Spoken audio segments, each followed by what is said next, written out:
otro gran grupo de taquicardias que no podemos dejar de estudiar para el MIR son las taquicardias ventriculares, porque son muy preguntadas y de hecho en las últimas ediciones del MIR ha caído alguna pregunta de taquicardias ventriculares. Fijaos, cosas que no debemos olvidar jamás y que son importantísimas. En el MIR, cuando nos cuenten una taquicardia regular de QRS ancho, debemos pensar siempre lo primero en una taquicardia ventricular. Acordaos que QRS ancho nos referimos cuando el QRS tiene más de 120 milisegundos. Y fijaos, hay que pensar en taquicardia ventricular, lo primero porque estadísticamente es así. Una taquicardia regular de QRS ancho en el 70% de las ocasiones es una taquicardia ventricular.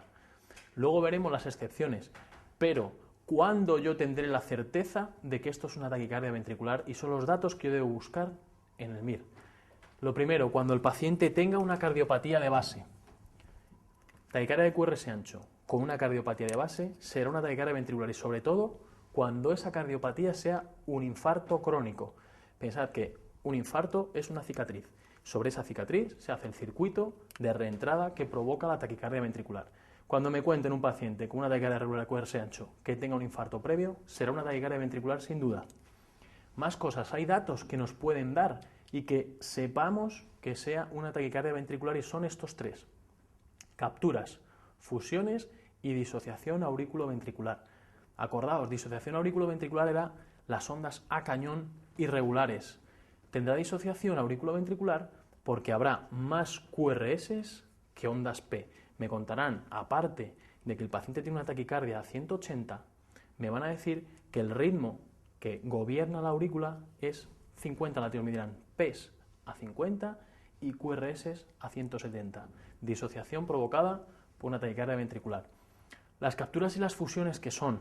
La captura es que en el seno de una taquicardia de QRS ancho, pensad que la taquicardia es un circuito que está dentro del ventrículo independiente de la aurícula.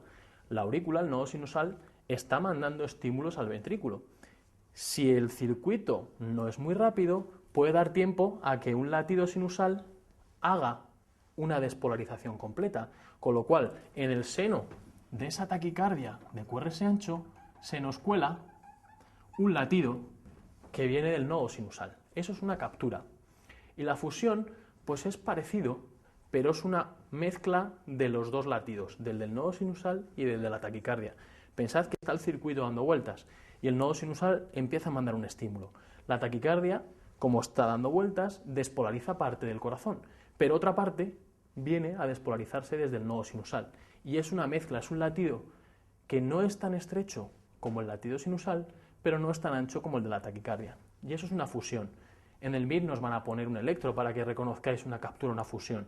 Os dirán que el paciente tiene capturas o que tiene fusiones. Esto es lo que debemos recordar para el MIR. Taquicardia, QRS ancho, pensar en una taquicardia ventricular. Pero no os olvidéis, esto es salvo que yo demuestre lo contrario. ¿Por qué? Pues porque hay taquicardias que no son ventriculares y que son regulares de QRS ancho. Por ejemplo, un paciente que tenga un bloqueo de rama de base, él ya tiene un electrocardiograma con un QRS de más de 120 latidos.